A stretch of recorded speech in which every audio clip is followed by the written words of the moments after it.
My name is Gus Labrado, and I did rehab on a skull penetrating injury, also known as a TBI.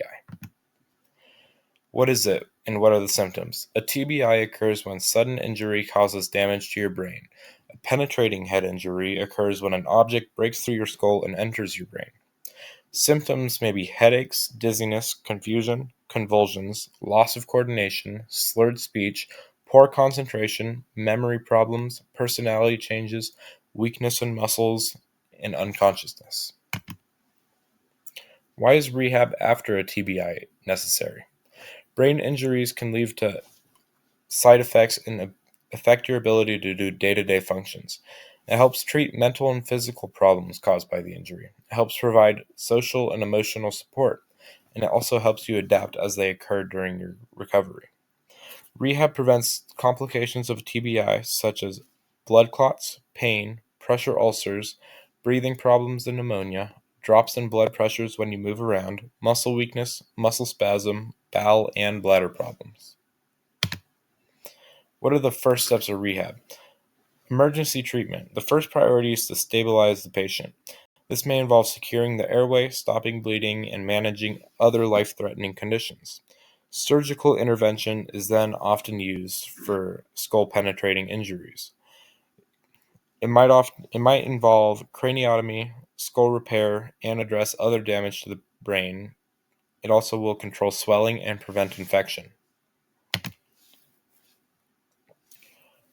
Post-surgery rehab. Early rehab. Once the patient's stable, early rehab begins. We focus on physical therapy, occupational therapy, speech therapy, and cognitive rehab. Physical therapy helps with mobility, balance, and coordination, especially if the injury affects motor function or results in paralysis. Occupational therapy assists with daily living like dressing, eating, grooming, and using the bathroom. Speech therapy is for speech and swallowing. Cognitive rehab is used for memory, executive functions of the brain, or attention. It also helps rebuild the mental processes. Physical therapy. Physical therapy is used as one of the very first rehabs after a TBI. Restoring that range of motion in your neck and shoulder is very necessary just to start preventing blood clots and getting blood flowing. Same with ankle pumps, arm and leg elevations. It all depends on what you can do after a TBI. Some people won't be able to do any of this due to paralysis and might just be screwed out of physical therapy. Others can do this fine after a TBI, but they might have other problems. We want to start after range of motion, we want to start strengthening with bridging, seated marching, and sit to stand. Sit to stand is practicing moving from sitting to standing back down using support as needed, as seen in the right bottom photo. Step ups are also a common one where after you can stand comfortably, you step onto a low platform or step back down and alternate legs. Once restored, you can begin aerobic exercise as seen as in the small picture.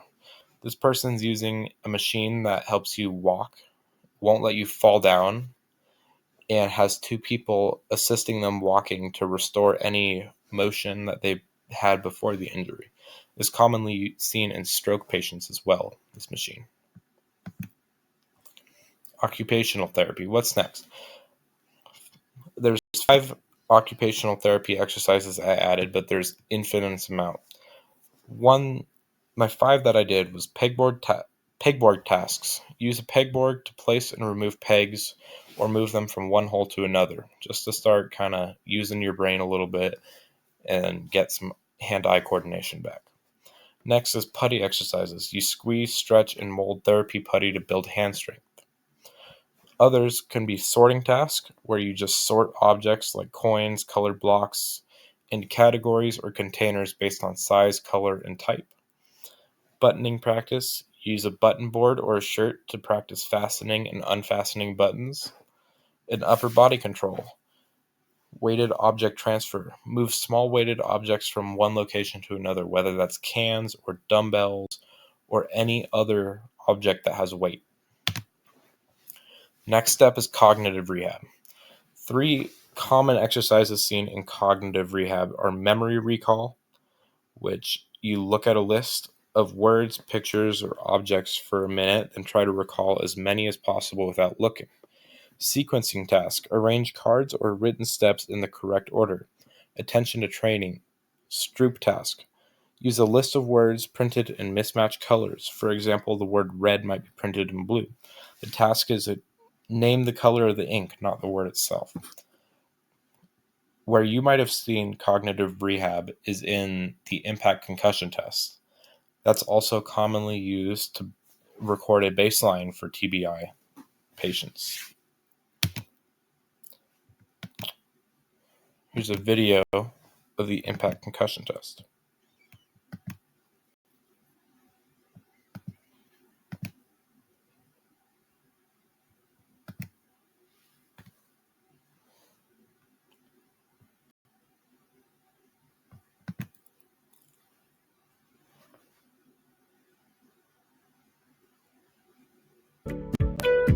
Now you will see some shapes that are each matched with a number.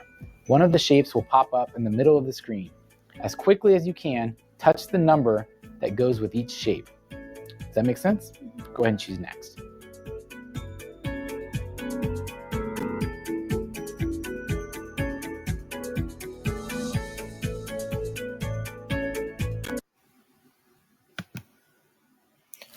All right, my conclusion. TBI rehab is so similar but so different within the injury. Really depends on what the person's capable of doing after the injury, and you base three major rehab components along with speech therapy if there's a speech impediment after the injury. There's so much more to this rehab that I couldn't add to the video, so please ask questions. Thank you for watching.